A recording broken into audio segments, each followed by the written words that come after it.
In this lecture, we're going to look at some words connected with health and well-being. Here are the 7 words: blood pressure, cognitive, pharmacology, intake, mental, posture, and recover. The next word or phrase really is blood pressure. Blood pressure. And blood pressure is the amount of force with which blood flows around your body. And you can see the person in the picture is measuring their blood pressure with the pad around their arm. The nurse will monitor your blood pressure. The drugs will help to lower your blood pressure. Her blood pressure has dropped dramatically in the last hour. So she's very, very ill. Some common collocations, some very precise language here as well. Diastolic blood pressure. So blood pressure is measured using 2 numbers. There's diastolic and there's systolic blood pressure. And the first number, you are usually given a blood pressure with 2 numbers. The first number is systolic. That measures the pressure in your blood vessels when your heart beats.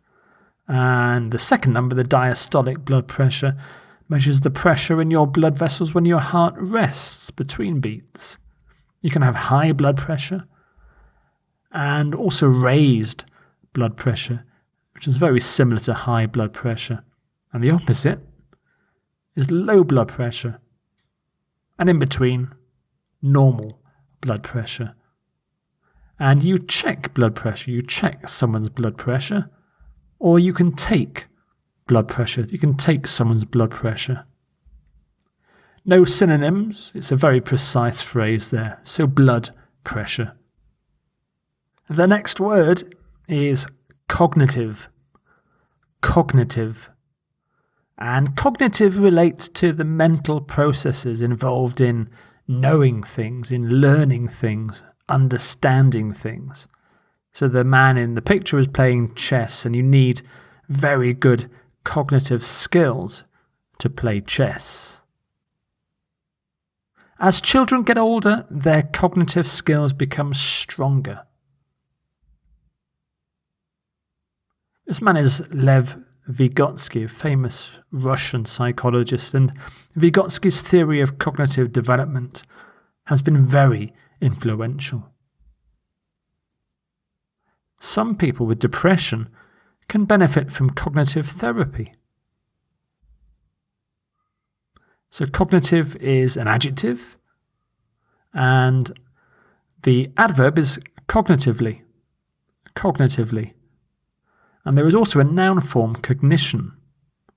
Cognition. So cognitive, cognition. Some common collocations: cognitive development, cognitive therapy, cognitive skills, and cognitive dissonance. Cognitive dissonance. This is the mental stress you feel, or that a person feels, when they have one belief but they're faced with a contradictory belief. Some synonyms for cognitive: mental, intellectual, thinking. So there you are, cognitive. Here's your next word then, and it's pharmacology. Pharmacology, which is the branch of science related to drugs and medicines.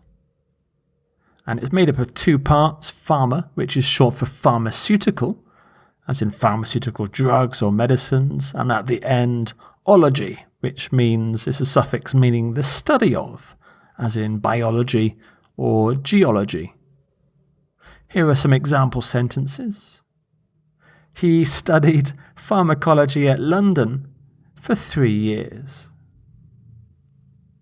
He was recently appointed Professor of Clinical Pharmacology. And here is pharmacology, but turned into an adjective. Pharmacological. So pharmacological treatment of mental disease is often long-term. You often need to take drugs for a long time if you have mental disease. So here's the adjective again, pharmacological. And somebody who works in this field is a pharmacologist. Pharmacologist. Here are some common collocations. Clinical pharmacology, molecular pharmacology, and you can study pharmacology as well. There are no real synonyms because it's a very precise word. Pharmacology. The next word is intake.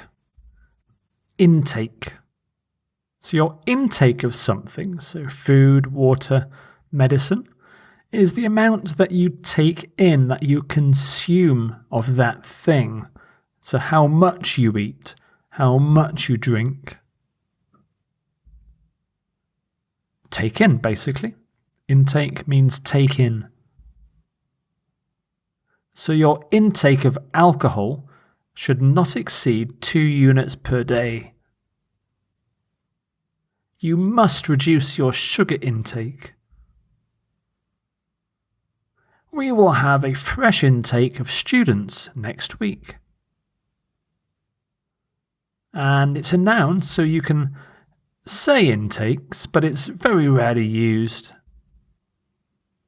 Some common collocations: an intake of something, an intake of sugar, for example.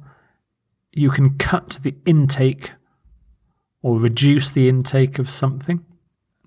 And doctors often talk about restrict the intake, restricting the intake of sugar, for example. A daily intake is a common collocation. Your recommended intake, an alcohol intake, an intake of alcohol. So you can use intake in these two different ways: alcohol intake, intake of alcohol. And some synonyms: consumption is a common synonym for intake, or simply take in. There you are then, intake. The next word is mental. Mental. And mental means things relating to thought processes, to thinking. But it also relates to the state or health of a person's mind, what we call mental health, for example, depression. This man has poor mental health, he's depressed. Some examples: children undergo rapid mental development in the first few years of life. After returning from war, he developed severe mental health problems. She underwent a lot of mental anguish after the death of her mother. So mental is an adjective, and the adverb form is mentally. Mentally.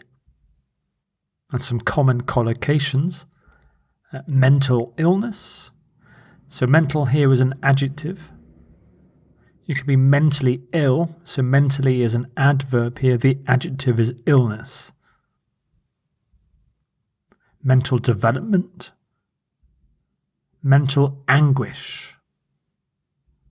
And some synonyms for mental. The first three relate to thought processes, so intellectual, thought, cerebral. Cerebral is to do with the brain, using the brain. The next two are related to mental health, so psychiatric or mad. Now it depends on the context. Mad is a very informal way of talking about somebody with mental health problems. There's also the word psychotic. However, we don't talk about a psychotic illness. We talk about a psychotic disorder. So the collocation is important here. So it's mental illness, but psychotic disorder. So there you are, mental. Okay, let's look at this woman. She's running along. She's upright. She has a very good posture when she's running. Posture. So posture is the position in which you stand or sit, or in this case, run. She had good posture, but in this picture, you have a woman with bad posture. She's leaning forward, her spine hurts. And it's to do with position or pose. Some example sentences.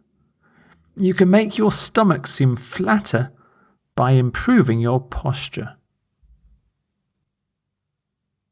You must maintain good posture when you run.